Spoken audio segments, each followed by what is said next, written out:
कृष्णा कृष्णा हरे राम राम राम हरे हरे हरे कृष्णा कृष्णा कृष्णा हरे हरे हरे राम राम राम हरे हरे। तो श्री चैतन्य महाप्रभु ने बोला कि आप कहीं पर भी रहिए। रामानंद वसु और सत्यराज खान ने पूछा कि हम लोग तो गृहस्थ लोग हैं, घर गृहस्थी में रहते हैं, कैसे हम लोग भगवान माया से बच सकते हैं। तो महाप्रभु ने बोला पहला काम आप लोग हमेशा भगवान का नाम कीर्तन नाम जप। इसलिए भक्तों के लिए बहुत महत्वपूर्ण है कि 16 माला का जप करें। 16 माला जप करने से आप देखेंगे दिन भर भगवान की स्मृति बनी रहती है। इसका अभ्यास बनाना चाहिए कि हम प्रयास कर सकें अभी से भगवान को 2 घंटा स्मरण। तब मरते समय भी किसकी स्मृति होगी? मरते समय 40,000 भिक्षु काटने का दर्द होता है। कितना? तो अगर अभी आप बढ़िया से अपने मन को भगवान का बार बार हरे कृष्ण कृष्ण कृष्ण हरे राम राम राम।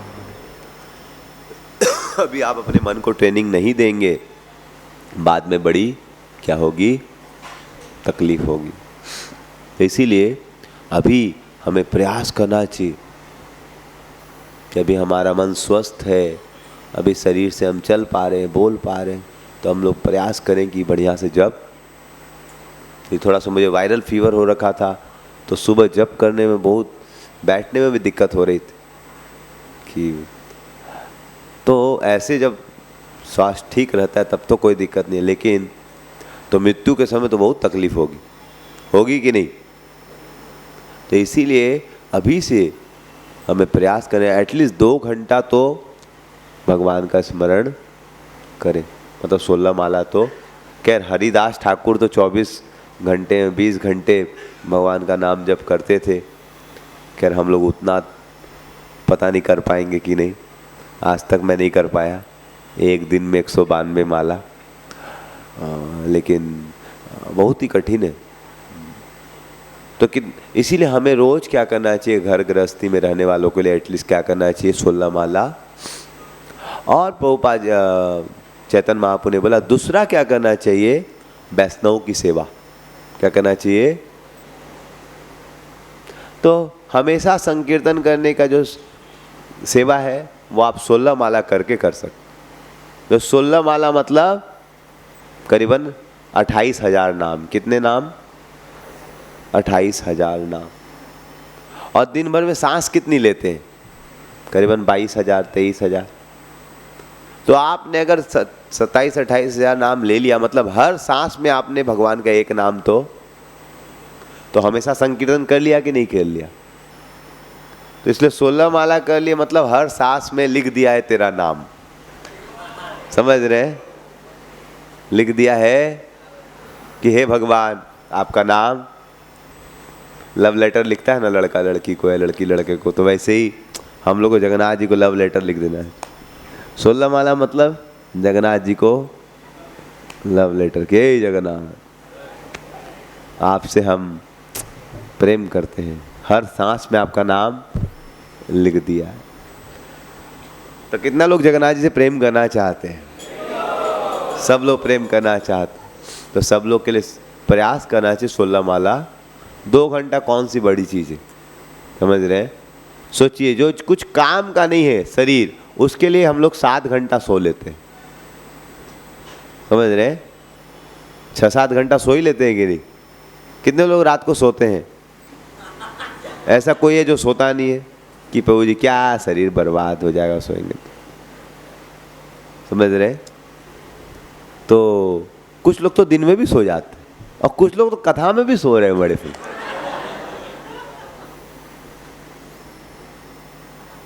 कि कोई बात नहीं है प्रभु जी, कथा का भी फायदा और समाधि का ही फायदा, कितना पूरा फायदा उठा रहे तीर्थों का। कुछ लोग तो बिजनेसमैन है बहुत यहाँ पर, एक्सपर्ट, सब तरीके से माला भी घुमा रहे हैं, कथा भी सुन रहे हैं, सो भी रहे हैं, मतलब समझ रहे 1 in 4, मतलब 4 in 1, मतलब कितना टेक्नोलॉजी काम कर रहा है। तो जो भी है, तो क्या बताया था मैं आप लोग को, हाँ तो कितने लोगों को लगता है 16 माला करना चाहिए? हाँ, तो सब लोग हाथ उठाए हैं पूरी में जगन्नाथ जी के सामने, तो अब धीरे धीरे कीजिए, समझ रहे हैं। ऑलरेडी बहुत लोग तो करते हैं। कितने लोग 16 माला करते हैं ऑलरेडी? ओह, बहुत लोग तो ऑलरेडी करते ही हैं।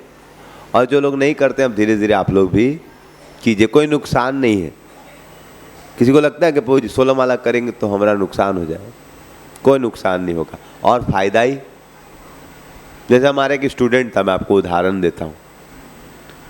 तो एक दिन हमने फ़ोन किया, तो बोले क्या चल, बोला फ्रस्ट्रेट हो गया हूँ। बोले क्यों? बोले माला चल रहा है। बोले पूजी माला ही तो नहीं चल रहा है। तो माला नहीं चलेगा तो फ्रस्ट्रेट तो होगा ही। जिस प्रकार से आप इंजन को खटाओगे और उसको तेल नहीं दोगे तो कैसे चलेगा? तेल तो देना पड़ेगा। तुम बोले माला वाला क्यों नहीं करो? बोले प्रभु जी क्या करें, हम स्कूल जाते हैं, सुबह स्कूल में पढ़ाते थे, वो स्कूल जाते हैं 8 बजे, आते हैं 5 साढ़े 4 बजे, फिर 5 बजे से 6:30 ट्यूशन, फिर 7 से 8:30 ट्यूशन, फिर 9 से 10:30 ट्यूशन। हम बोले इतना देर पढ़ाता है तुम? और फिर प्रभु जी प्रिपरेशन ये सब करते करते 12 बज जाता है, फिर हम सोते हैं, फिर 7 बजे तक उठते हैं, फिर स्कूल भागना पड़ता है। हमको जब करने का समय मिल नहीं रहा। हम बोले एक तो ट्यूशन छोड़ दो। उसको 10,000 स्कूल से मिलता था और 3 ट्यूशन से 3-4 हज़ार रुपये मिलता था हर ट्यूशन से, तो 20,000 रुपये मिलता था। बोले भाई तुम 2-4 हज़ार रुपये कम कमा लो, लेकिन माला तो करो। तो उसने एक ट्यूशन छोड़ दिया। उसने एक ट्यूशन रात को 9 से 10:30 वाला, तो वो 10 बजे सोने लगा, तो 4 बजे उठ गया, तो जब कर लेता था। और तो 4,000 का नुकसान हुआ कि नहीं? 4,000 का नुकसान तो हुआ, लेकिन जब उसका हो गया तो मन शांत रहने लगा। और 4 दिन बाद ही उसका फोन आया। कितने दिन बाद? 4 दिन बाद ही फोन आया कि प्रभु जी क्या बताएं, भगवान की दया से मेरा क्या बोलते हैं, मेरा 30,000 का जॉब लग गया। हरि बोल। और उसमें 8 बजे जाना पड़ता है स्कूल, और आप 3 बजे वापस आ सकते। काम भी कम करना पड़ता है, पैसा भी ज़्यादा। तो भगवान की कृपा से आपको कभी नुकसान, कभी कभी परीक्षा ले सकते हैं भगवान। तो इस प्रकार से चैतन्य महाप्रभु सभी भक्तों को अलविदा कहते हैं और अद्वैत आचार्य से कहते हैं, अद्वैत आचार्य आप जाइए और हर एक व्यक्ति को भक्ति का दान कीजिए। तो इसलिए आप लोग भी कल बहुत लोग जाएंगे। तो हमें केवल तीर्थ में इसलिए नहीं आना है कि बस बहुत अच्छा से आए, बहुत अच्छा लगा। हम तीर्थों में आते हैं प्रार्थना करने के लिए कि हम भी फिर ये तीर्थों से जाएं तो कृष्ण भक्ति दूसरों को बांटें। हम लोग जब यहाँ से जाएं तो हमारा क्या मकसद होना चाहिए कि हम लोग तीर्थ दूसरों को भी कृष्ण भक्ति। जैसे आप लोग माला कर रहे हैं, कितने लोगों को पूरी धाम अच्छा लग रहा है? सबको अच्छा लग रहा है। भक्तों का संग अच्छा लग रहा है ना? अच्छा लग रहा है भक्तों का संग? ओके। प्रसाद अच्छा लग रहा है? तो सबको अच्छा लग रहा है सब कुछ। तो क्या हम लोग दूसरों को इससे जोड़ना चाहिए कि नहीं? तो चैतन्य महाप्रभु ने सभी भक्तों को जाते समय यही बोला कि आप लोग जाके दूसरों को भी इस भक्ति का दान दीजिए। तो कृपा करके आप लोग भी बढ़िया से जप कीजिए, बढ़िया से गीता पढ़िए। जिनके पास गीता नहीं है उनको गीता पढ़नी चाहिए, समझ रहे हैं? एटलीस्ट यहाँ पर संकल्प लेना चाहिए कि हमें रोज कम से कम 10 मिनट गीता पढ़नी है। गीता कंप्लीट होने के बाद भागवत पढ़िए।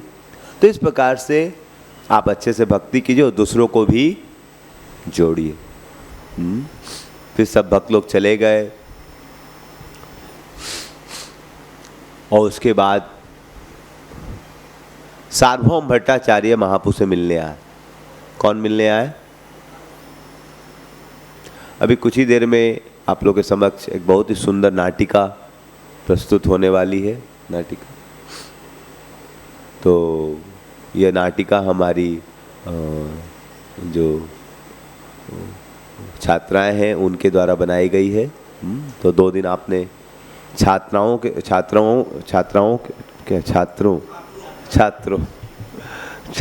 के द्वारा बने हुए नाटकों को देखा और आज आप लोग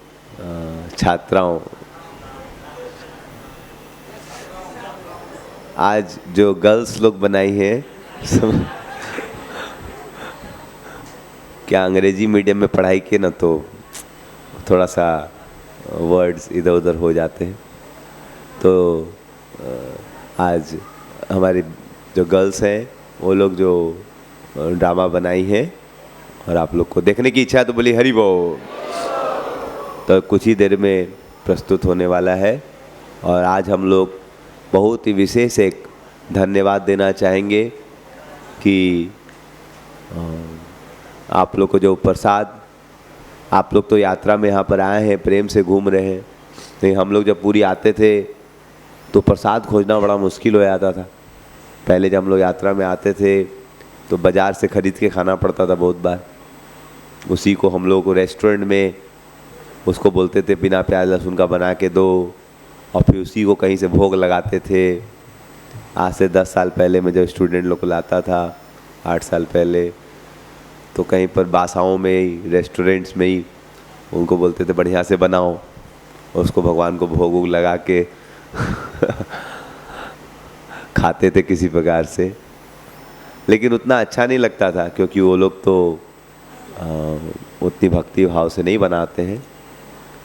लेकिन उसके बाद हम लोग अपने भक्तों को ही बुलाते थे, लेकिन वो भक्त लोग मेन लीडर तो भक्त होते थे, बट उनके साथ जो सपोर्ट करते थे वो कभी कभी उनको हम लोग को हायर करना पड़ता था। लेकिन आप लोग को जितना ही प्रसाद मिल रहा है अच्छा लग रहा है? तो सब प्रसाद जो है उसके लिए पूरी एक टीम आई है और 15 भक्तों की, और वो लोग रात दिन लगे हुए आप लोग को बढ़िया प्रसाद खिलाने के लिए। और प्रसाद बनाना आसान नहीं होता है। इतनी भीषण गर्मी में प्रसाद बनाना, बर्तन धोना, क्लीन करना, और ख़ास करके चपाती बनाना बड़ा मुश्किल है। तो बहुत सारी टीम है, तो उनको भी हम लोग कुछ धन्यवाद देना चाहेंगे ड्रामा के बाद, क्योंकि अपने हाथ से रात दिन वो लोग ने मेहनत करके प्रसाद बनाया है। तो ये प्रसाद अमृत के समान हो गया, क्योंकि जब प्रेम से कोई बनाता है आपके लिए प्रसाद, तो क्या हो जाता है वो। तो बहुत सारे भक्त लोग वैष्णव सेवा के रूप में आके 5 दिन अपने घर को छोड़ के, बच्चों को छोड़ के, परिवार को छोड़ के, कभी कभी परिवार से गाली भी खाना पड़ता होगा कि क्या तुम लोग सब, हमको तो बहुत लोग गाली देता ही होगा कि प्रभु जी लेके चला जाता है समझ। तो जो भी है लेकिन मैं कोई गलत काम के लिए नहीं ले जा रहा हूँ। भगवान का शास्त्रों में दिया हुआ है वैष्णव की सेवा का महात्मा। तो ठीक है, मैं आपको ये पास टाइम कंप्लीट करता हूँ एक 5 मिनट में। तो फिर महाप्रभु के सब बंगाल से आए हुए भक्त कहाँ चले गए? वापिस बंगाल। और महाप्रभु ने क्या आदेश दिया सबको कि आप लोग प्रचार कीजिए, और बोला कि हम लोग वो आए, बोले वाह इतना सुंदर भोग, इतना भोग, पूरा स्टेज जितना भरा हुआ था। बोला इतना भोग 6 घंटे में बनाया कैसे? 100 आदमी 100 चूल्हा में भी बनाएगा तो इतना नहीं बना पाएगा। बनाया कैसे? बोलते हैं जो खाने वाला है वही बता सकता है, समझ रहे? उसी की शक्ति से सब हो रहा है। तो इस प्रकार से फिर बोले ठीक है आप बैठ, बोले तुलसी मंजरी लगी हुई है मतलब भगवान ने खा लिया लगता है, तो क्या करो मेरे को थोड़ा सा निकाल के दे दो, मेरे को थोड़ा सा निकाल के दे दो, मैं खा लूँगा। बोले नहीं इसी को डायरेक्ट बैठ जाइए यहीं पर खा लीजिए। बोले इसमें तो भगवान बैठ के खाए, हम कैसे खा लेंगे? बोले इसको तो भगवान खाए तो आप कैसे खाएंगे? आप बोले इस पे तो भगवान बैठ के खाए हैं, इस आसन पे, तो हम कैसे खाएंगे? महाप्रभु बोले इस आसन पे भगवान बैठ के खाए तो हम कैसे खाएंगे? बोले इस खाने को भगवान खाए तो आप कैसे खाएंगे? आप समझ रहे? सार्वभौम भट्टाचार्य ने महाप्रभु को बोला कि आप इस आसन पे बैठ के खा लीजिए, समझ रहे? तो महाप्रभु ने बोला ये भगवान का आसन है, इसमें मैं कैसे बैठ के खाऊंगा? तो सार्वभौम भट्टाचार्य बोलते हैं कि ये तो भगवान ने खाना खाया है तो फिर उसको हम लोग कैसे खा सकते हैं? तो उसको भी नहीं खाना चाहिए, भगवान का खाया हुआ तो खाना ही पड़ेगा। हाँ बोला हाँ बात तो सही बोल रहा है कि भगवान का खाया हुआ खाते हैं तो भगवान बैठ के जहाँ खाए वहाँ पर भी खा सकते, समझ रहे? वैसे नहीं करना चाहिए, लेकिन अब सार्वभौम भट्टाचार्य को खुश करने के लिए महाप्रभु जो समझा रहे थे, समझ रहे, मान लिए, बैठ गए। बोले इतना कैसे खाऊंगा? वो इतना कैसे खाएंगे? इतना कैसे खाएंगे? अरे मंदिर में 52 भार 100 भार आपको खिलाया जाता है, 100 हांडी, और आप प्रेम से खा लेते हैं। और गोवर्धन पूजा के दिन तो आप पहाड़ पर बना के खाते हैं। और द्वारका में 16,108 रानी कितना खिलाती है आपको, और माँ देवकी अलग से, और वृंदावन में आपको यशोदा, और आप जितना भी गोप का घर में जाके रोज संध्या खाते हैं कि नहीं खाते? ये तो एक गासा भी नहीं है, ये तो एक कोड़ भी नहीं है, समझ रहे? तो ये तो एक मोरसल भी नहीं है, समझ रहे? एक तो फिर चैतन्य महाप्रभु कुछ सोच ही रहे थे। तब तक क्या हुआ, हमारे सार्वभौम भट्टाचार्य का एक जमाई था। क्या था? उसका नाम था अमोघ। क्या नाम था? ये एक नंबर का दोस्त दृष्टि देखता था। तो पहले उन्होंने डंडा लेके खड़े थे कि वो आएगा तो भगा देंगे, लेकिन वो बात करने में इतना व्यस्त हो गए और वो आ गया और वो बोलता है देखो कैसा पेटू सन्यासी है, इतना में तो 50 लोग खा लेगा, इतना राइस इसमें तो 50 लोग खा लेगा और एक सन्यासी अकेले खाएगा। हाय रे हाय। जब तक सार्वभौम भट्टाचार्य सुने लाठी लेके आए तब तक तो भाग गया। अब उनके मन में पूरा एकदम कष्ट हो गया, अरे भाई हम चैतन्य महाप्रभु को लाए प्रसाद खिलाने के लिए, इधर मेरा जमाई उनको ऐसा क्या कर दिया, गाली दे दिया। तो इस प्रकार से चैतन्य महाप्रभु तो चैतन्य महाप्रभु सार्वभौम को समझाने लगे कोई बात नहीं कोई बात नहीं, ठीक ही बोल रहा है कोई ऐसे। और फिर उसकी इच्छा के लिए सार्वभौम भट्टाचार्य खुश करने से जितना तो सब खा लिए, क्यों लो बुरा। लेकिन सार्वभौम भट्टाचार्य को बहुत बुरा लगा कि मेरे कारण महाप्रभु को क्या हो रहा है, इतना बुरा भला सुनना पड़ा। तो और चूंकि अमोघ ने ऐसा चैतन्य महाप्रभु को बोला, उसको क्या हो गया, कॉलेरा हो गया और बहुत ही पीड़ित था।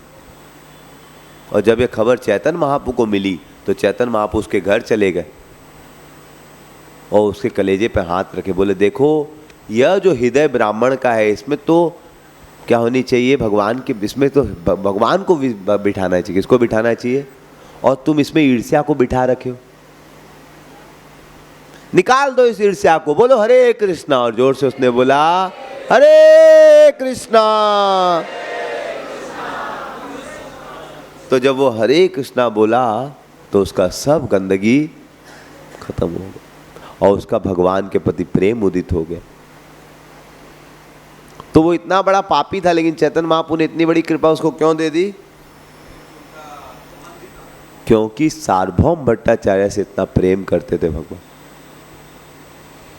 और सार्वभौम भट्टाचार्य गाली दे रहा था उसको कि वो महाप्रभु को गाली दिया मर जाए, लेकिन महाप्रभु बोले नहीं, चूंकि मेरे भक्त का